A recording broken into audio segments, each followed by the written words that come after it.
Effective communication skills is the very much requirement nowadays. Every student want that their communication skills should be very good.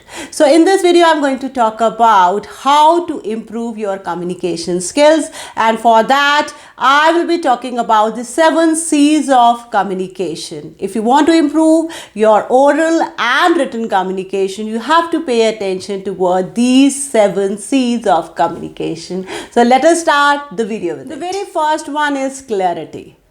आपका message बिल्कुल clear होना चाहिए. आपको पता होना चाहिए कि आप क्या बोलना चाह रहे हैं. अगर रिटन कम्युनिकेशन है तो आप प्लीज़ उसको ड्राफ्ट कर लीजिए पहले, और अगर आप ओरल कम्युनिकेशन कर रहे हैं तो भी आपके दिमाग में उसका एक ड्राफ्ट होना चाहिए. Whatever you want to say in front of your audience, your objective should be very clear in that message.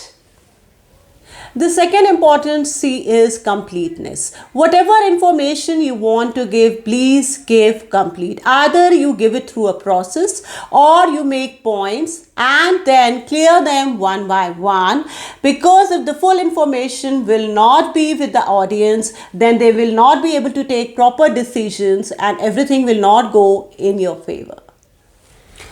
The third is conciseness. जो मैसेज आपका है प्लीज़ उसे शॉर्ट में, ब्रीफ में एक्सप्लेन करने की कोशिश कीजिए. उससे वो मैसेज की इफेक्टिवनेस बढ़ेगी.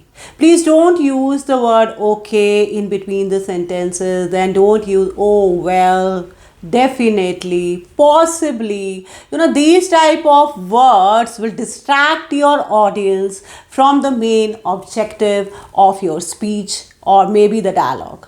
So please try to be brief, short, to the point, on the focus for the objective of you are speaking to the audience. The fourth point is consideration. ना जब भी आप कुछ कम्युनिकेट करना चाह रहे हैं, मैसेज डिलीवर कर रहे हैं, तो आपको ये सोचना चाहिए क्या रिसीवर को वो मैसेज अच्छा लगेगा, क्या वो उससे इम्प्रेस होगा, उसे बुरा तो नहीं लगेगा कि इस टाइप का मैसेज क्यों भेजा गया है. इसका आपको कंसिडर करना चाहिए. You should always think from the receiver's angle. और इसके लिए आपको हमेशा मैसेज जो है वो उनके culture and according to the caste, creed and the language message को बनाना चाहिए. The fifth point is concreteness. Concreteness means you should always talk with the figures and the facts. Whatever you are talking should be just related to your objective of the speech. ये बहुत ज़रूरी हो जाता है कि जो आप बोल रहे हैं वो बिल्कुल clear, crisp and to the point होना चाहिए. अगर आप इधर उधर की बातें करके उसको घुमाकर अपने पॉइंट को बताएंगे तो कभी भी ऑडियंस आपकी आपसे इन्फ्लुएंस नहीं होगी और वो कभी भी आपको आगे सुनना नहीं चाहिए. Same is with the written communication also. You should always write the correct things in the correct manner with respect to whomever you are speaking to. The sixth one is correctness. अब इसमें हम 2 points को ध्यान में रखेंगे. Number 1 is that your message should be grammatically correct.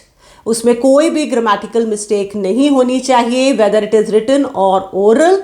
और किसी भी भाषा में कोई भी ग्रामर मिस्टेक नहीं होनी चाहिए. The second point which will be considering in correctness is that the information should be very much truthful. जो भी इंफॉर्मेशन आप दे रहे हैं उसमें आप रिसर्च करिए कि जो इंफॉर्मेशन आप दे रहे हैं वो करेक्ट है कि नहीं, उसमें जो फैक्ट्स एंड फिगर्स यूज़ किए गए हैं वो लेटेस्ट हैं कि नहीं. ये सारी चीज़ों को आपको ध्यान में रखना है, तो ही आप ऑडियंस का विश्वास जीत पाएंगे और वो आपको लगातार सुनने के लिए मजबूर हो जाएंगे.